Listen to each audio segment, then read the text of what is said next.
રાજ્યમાં આજે અને આવતીકાલે માવઠાની આગાહી કરાઈ છે। અરબ સાગરમાં ટફને કારણે વરસાદની આગાહી કરાઈ છે। વલસાડ, નવસારી અને અમદાવાદમાં વરસાદની આગાહી કરાઈ। ગાંધીનગર, અરવલ્લી, મહીસાગરમાં વરસાદની આગાહી કરવામાં આવી। સૌરાષ્ટ્રના અમરેલી અને ભાવનગરમાં વરસાદની આગાહી કરાઈ। कल जो एक साउथ ईस्ट अरेबियन सी से एक ट्रफ गुजरात कोस्ट तक थी, वो आज लेस मार्क हो गई। फिर भी साइक्लोनिक सर्कुलेशन बना हुआ है, जिसके कारण गुजरात स्टेट में बारिश होने के आज और कल बारिश होने के चांसेस हैं। और ये जो रेन होगी वो लाइट रेन है आइसोलेटेड प्लेसेस पे, और जो ज़िले हैं जहाँ पे मतलब बारिश होने के चांसेस हैं वो ज़िले हैं आपके, जैसे गुजरात रीजन की बात करेंगे तो वलसाड़ है, नवसारी है, दादरा नगर हवेली है। और नॉर्थ गुजरात की बात करेंगे तो उसमें है अहमदाबाद, गांधीनगर, अरावली, साबरकांठा, महिसागर और दाहोद जिले। और सौराष्ट्र की बात करेंगे तो सौराष्ट्र ज़िले में बोटाड, भावनगर, अमरेली, गिर सोमनाथ और दीव है, और कच्छ ड्राई रहेगा। રાજ્યમાં કમોસમી વરસાદની હવામાન વિભાગ દ્વારા આગાહી કરવામાં આવી છે। ઊંઝા માર્કેટ યાર્ડમાં ખેડૂતો અને વેપારીઓને સૂચના અપાઈ છે કે તૈયાર માલ યાર્ડમાં સુરક્ષિત સ્થળે રાખવામાં આવે, માલ પલળે નહીં તે માટે તકેદારી રાખવાના આદેશ અપાયા છે। આજે અને આવતીકાલે હવામાન વિભાગ દ્વારા કમોસમી વરસાદ વરસવાની આગાહી કરાઈ છે, જેને લઈને હાલમાં ઊંઝા માર્કેટયાર્ડ દ્વારા ખેડૂતો અને વેપારીઓને આ અંગે જાણકારી આપી સચેત રહેવા માટે સંકેત આપવામાં આવ્યા છે। હાલમાં કમોસમી વરસાદથી જે ખેડૂતો માલ લઈને એપીએમસીમાં આવતા હોય તો હાલમાં ન લાવે અથવા લાવવો હોય તો એને પૂરતું ઢાંકી અને લાવે, જેથી એનો બગાડ ન થાય।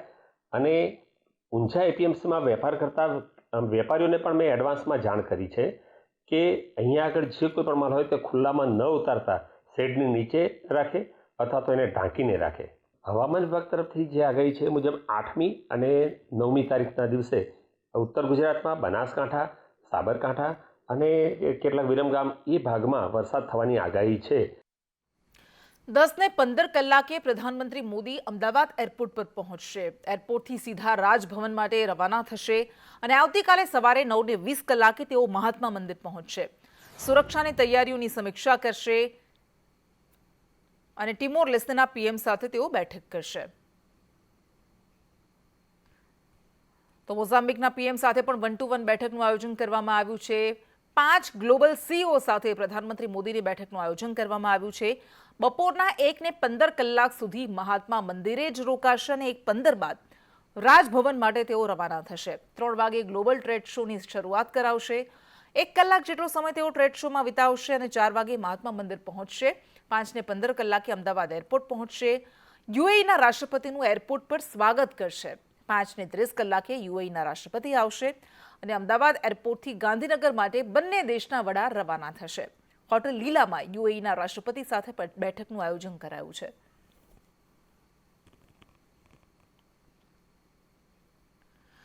તો આજે રાત્રે 10 ને 15 કલાકે પીએમ મોદી અમદાવાદ એરપોર્ટ પર પહોંચશે અને ત્યાંથી પછી સીધા રાજભવન માટે રવાના થશે।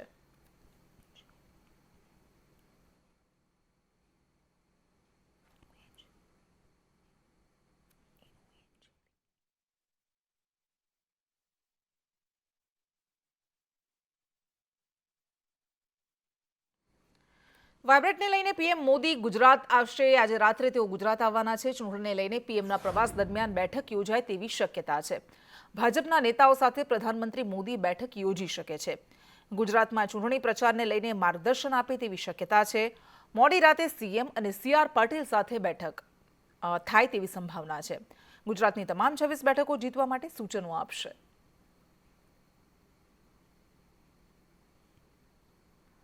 આગામી 9 થી 13 જાન્યુઆરી દરમિયાન હેલિપેડ ગ્રાઉન્ડ ગાંધીનગરમાં vibrant Gujarat global trade show યોજાશે। 4 વર્ષ પછી યોજાનાર 10મા vibrant Gujarat global trade show આ વખતે ખાસ રહેવાનો છે। 2 લાખ ચોરસ મીટર વિસ્તારમાં પ્રદર્શન અને સ્ટોલ ધરાવતા ભારતના સૌથી મોટા ગ્લોબલ ટ્રેડ શોનું વડાપ્રધાન મોદી ઉદ્ઘાટન કરશે। આ ગ્લોબલ ટ્રેડ શોમાં 100 જેટલા વિઝિટિંગ દેશો, 33 પાર્ટનર દેશ ભાગ લેશે। 20 દેશો પોતાના દેશના ઉદ્યોગોની માહિતી પ્રદર્શિત કરશે। સંશોધન ક્ષેત્રના 1000થી વધુ પ્રદર્શકો ભાગ લેશે। ટ્રેડ શોમાં એગ્રો, ફૂડ પ્રોસેસિંગનું પ્રદર્શન જોવા મળશે। Auto, ceramic, chemical, gems and જ્વેલરીનું પ્રદર્શન કરશે। ફાર્મા, પોર્ટ્સ, મરીન જેવા ક્ષેત્રોના ઉત્પાદનોનું પ્રદર્શન થવાનું છે। મુખ્યમંત્રી સહિત દેશ વિદેશના મહાનુભાવો અને ઉદ્યોગપતિઓ ઉપસ્થિત રહેશે। આ ગ્લોબલ ટ્રેડ શો 10 જાન્યુઆરીએ બિઝનેસ વિઝિટર્સ માટે, જ્યારે 12 અને 13 જાન્યુઆરીએ જાહેર જનતા માટે ખુલ્લો રહેશે। તો વાયબ્રન્ટ ગુજરાત સમિટને લઈને અમદાવાદ પોલીસ એલર્ટ મોડમાં છે. વાયબ્રન્ટ સમિટને લઈને વીવીઆઈપી મુવમેન્ટ રહેશે. અમદાવાદમાં ટ્રાફિક વ્યવસ્થા જળવાઈ રહે તે માટે ખાસ આયોજન કરવામાં આવ્યું છે. એરપોર્ટ પર જનાર પ્રવાસી 2 કલાક વહેલા જાય તેવી અપીલ કરવામાં આવી છે. પૂર્વ અમદાવાદના લોકો નાના ચિલોડા રૂટનો ઉપયોગ કરી શકશે. વીવીઆઈપી મુવમેન્ટને ધ્યાને રાખી થોડા સમય માટે રસ્તો બંધ કરાશે. ટ્રાફિકમાં ફસાયેલ લોકોની પોલીસ મદદ કરશે. એરપોર્ટથી ઇન્દિરા બ્રિજ સુધી બિનજરૂરી મુસાફરી ટાળવી તેવા સૂચનો અપાયા છે.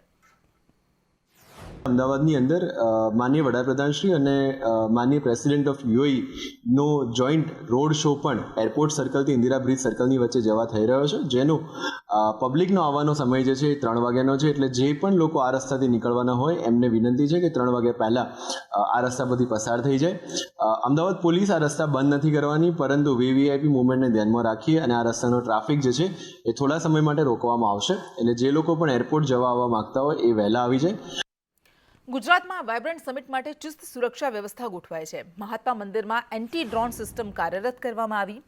એનએસજી કમાન્ડોના સહયોગ સાથે એન્ટી ડ્રોન સિસ્ટમ કાર્યરત કરાઈ છે. 6500 પોલીસ જવાન અને 500 હોમગાર્ડ્સને જવાબદારી સોંપાઈ છે. પાર્કિંગ માટે હાઈટેક મેપિંગ વ્યવસ્થા કરાઈ. ગૃહ રાજ્યમંત્રીની અધ્યક્ષતામાં રિવ્યુ બેઠક યોજાઈ. એરપોર્ટ પર મહાનુભાવોના આગમનને લઈને ચુસ્ત બંદોબસ્ત ગોઠવવામાં આવ્યો છે.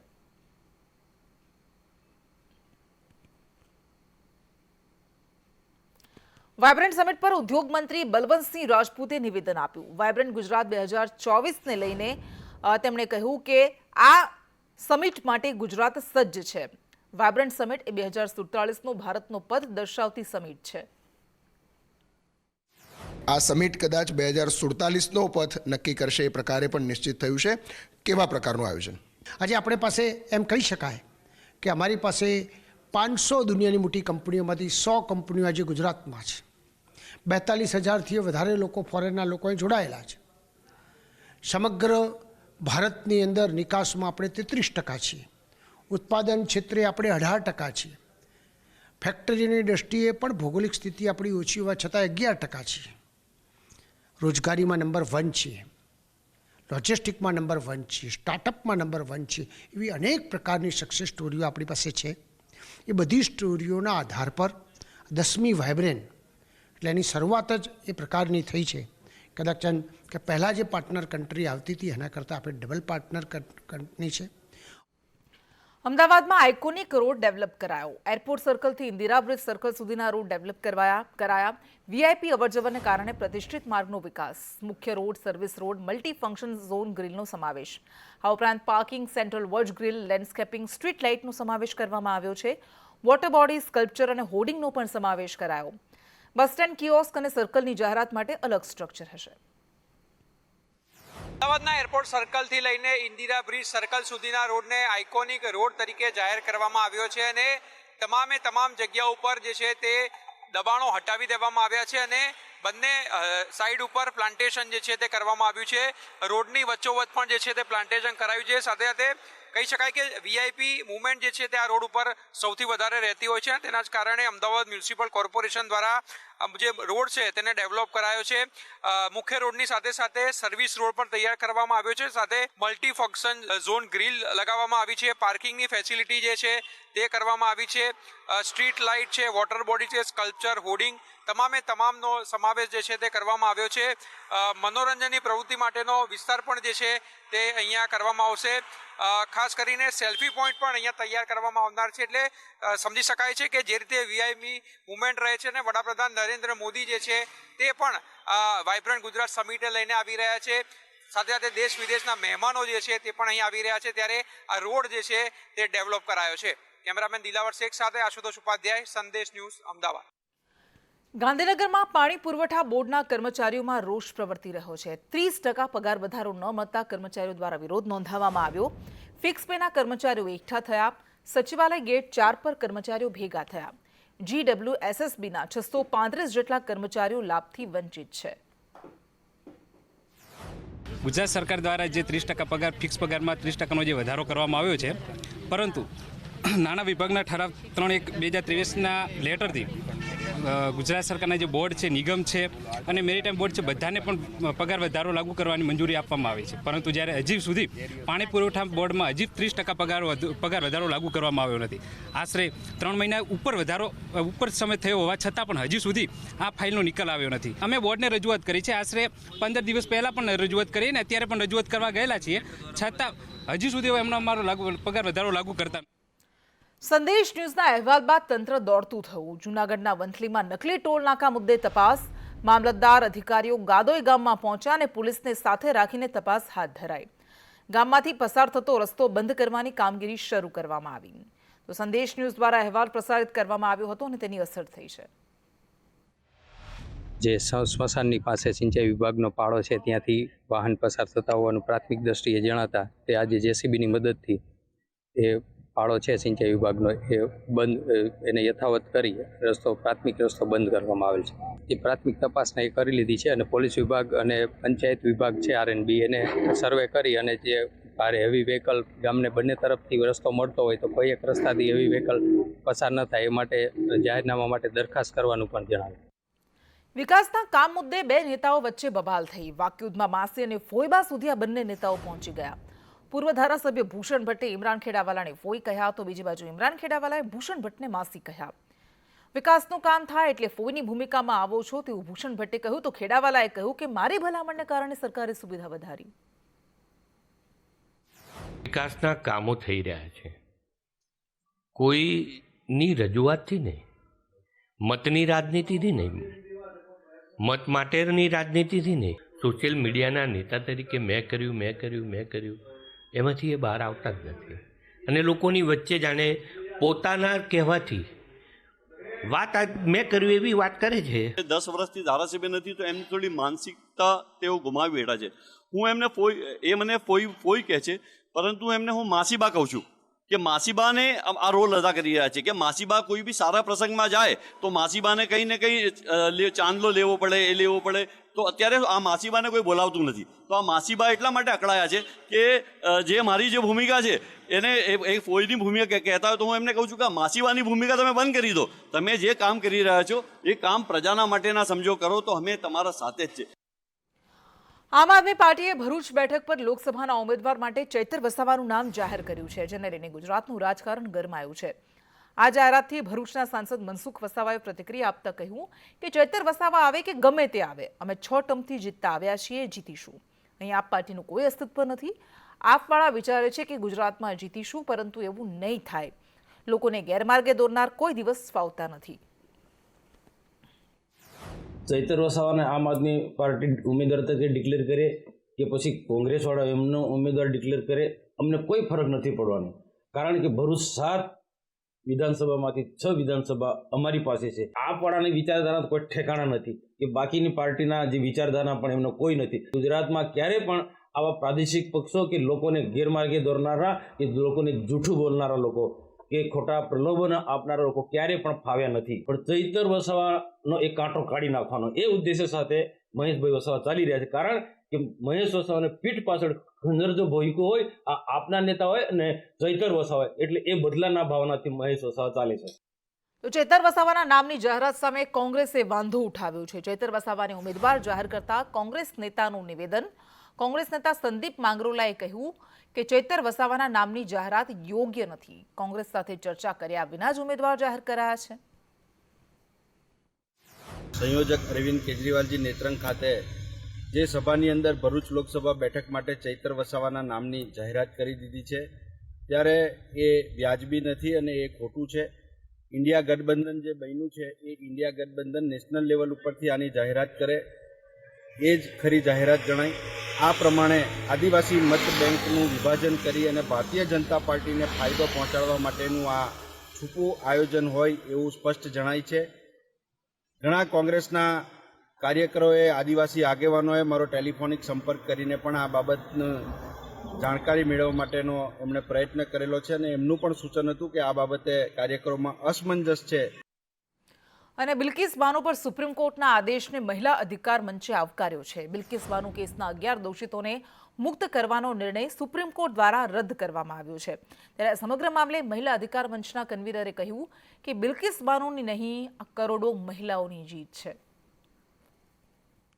ગુજરાત સરકાર દ્વારા ગયા વર્ષે બિલ્કિસ બાનોના 11 દોષિતોને સંસ્કારી કહીને આઝાદ છોડી મૂકવામાં આવ્યા હતા. ત્યારે મહિલા અધિકાર મંચ દ્વારા ગુજરાત સરકારના આ અન્યાયી અને ભેદભાવપૂર્ણ નિર્ણયનો સખત વિરોધ નોંધાવવામાં આવ્યો હતો. નામદાર સુપ્રીમ કોર્ટ દ્વારા આ જ કેસમાં જજમેન્ટ આપતા ગુજરાત સરકારને આ નિર્ણય લેવા માટે ગેરલાયક ઠેરવવામાં આવી છે અને દોષિતોને પરત જેલના હવાલે કરવાનો આદેશ આપવામાં આવ્યો છે.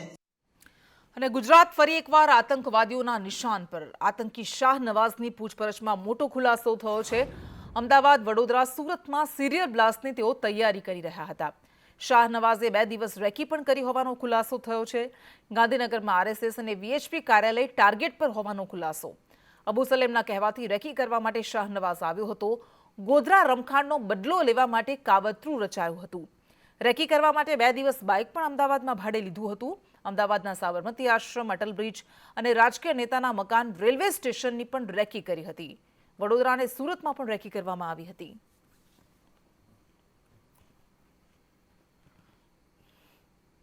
રાજ્યમાં હાર્ટ એટેકથી વધુ એક વિદ્યાર્થીનું મૃત્યુ થયું છે. પાલનપુરના બદરપુરામાં 18 વર્ષીય વિદ્યાર્થીનું મોત નીપજ્યું. ધોરણ 12 કોમર્સમાં અભ્યાસ કરતા રોહિત ડાભીનું મૃત્યુ થયું. વિદ્યાર્થી રાત્રે જમીને ઊંઘ્યા બાદ સવારે ઉઠ્યો જ નહીં. તબીબે 18 વર્ષીય વિદ્યાર્થીને મૃત જાહેર કર્યો. તો પંચમહાલમાં હાર્ટ એટેકથી 40 વર્ષીય કવિનું મૃત્યુ થયું. 40 વર્ષીય કવિ અને શિક્ષક મોહસિન મીરનું મોત નીપજ્યું છે. શાળામાં જ મોહસિન મીરને હાર્ટ એટેક આવ્યો હતો. વિદ્યાર્થીઓને ભણાવતા તેઓ ઢળી પડ્યા હતા અને સારવાર મળે તે પહેલા જ તેમનું મોત થયું. મહિલાઓ માટે આયોજિત કાર્યક્રમમાં MLA ઊંઘતા ઝડપાયા. ઊંઝાના ધારાસભ્ય KK પટેલ ઊંઘતા ઝડપાયા. નારાયણી સંગમ મહિલા સંમેલનમાં તેઓ ઊંઘતા કેમેરામાં કેદ થઈ ગયા. આ સંમેલનમાં મુખ્ય મહેમાન પદે ઉપસ્થિત MLA જ ઊંઘતા ઝડપાઈ ગયા.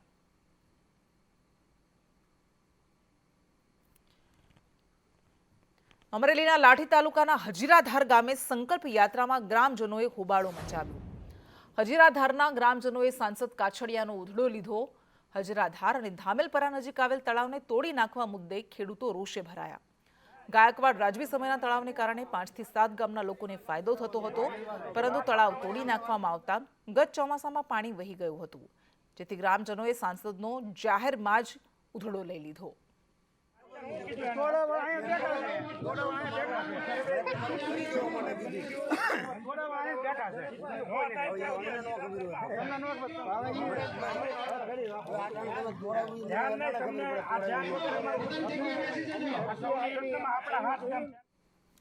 અને ટાટા એરલાઇન્સમાં ફૂડમાંથી વંદો નીકળતા હાઈકોર્ટમાં અરજી કરવામાં આવી. 45 દિવસ બાદ કોર્ટમાં એરલાઇન્સ દ્વારા જવાબ રજૂ કરવામાં આવ્યો. ફૂડમાં વંદો નહીં પરંતુ આદુનો ટુકડો હોવાનો એરલાઇન્સે જવાબ આપ્યો. એરલાઇન્સ લૂલો બચાવ કરતી હોવાનો કોર્ટમાં પેસેન્જરે આક્ષેપ કર્યો. આ સમગ્ર મામલે સુનાવણી પૂર્ણ થઈ ચુકાદો અનામત રખાયો. દ્વારા પાછા ફરીવાર કંપનીમાં બી મેલથી ફરિયાદ કરી હતી. એનો કમ્પ્લેન નંબર બી અમારા રસીદ ઉપર આવી ગયો હતો. કંપનીનું કહેવું છે કે આદુનો ટુકડો છે, જિંજર છે, એવું કંપનીનું કહેવું હતું. એ બાબતે થઈને અમે કન્ઝ્યુમરની નોટિસ આપીને કન્ઝ્યુમર કોર્ટમાં ફરિયાદ દાખલ કરેલી હતી. ફરિયાદ દાખલ થયા પછી 45 દિવસમાં કંપનીએ જવાબ રજૂ નહોતો કરતો એટલે અમે રાઇટ ક્લોઝ કરાવવાની અરજી આપી દીધી છે, જે હજી પેન્ડિંગ છે. 45 દિવસ પછી કંપનીએ જવાબ રજૂ કરેલો હતો. એમાં કંપનીનું એવું છે કે આદુનો ટુકડો જ છે. હજી રેકોર્ડ ઉપર આવેલો નથી. જજ સાહેબ ડિસાઇડ કરી રહ્યા છે કે 45 દિવસ થઈ ગયા કે નથી થયા. એના માટે થઈને પેન્ડિંગ છે. લગભગ રાઇટ ક્લોઝ થવાના સ્ટેજ ઉપર પેન્ડિંગ છે. કચ્છના અંજારમાં હેરોઇન અને અફીણ સાથે 2ની ધરપકડ કરાઈ. અંજારના મેદપર નજીકથી આરોપી દંપતીની ધરપકડ કરાઈ. SOGએ આરોપીઓ પાસેથી 1.25 કરોડનો મુદ્દામાલ જપ્ત કર્યો. આરોપીઓની પૂછપરછમાં વધુ એક આરોપીની સંડોવણી સામે આવી. પોલીસે અજાણ્યા શખ્સ વિરુદ્ધ ગુનો નોંધી તપાસ હાથ ધરી.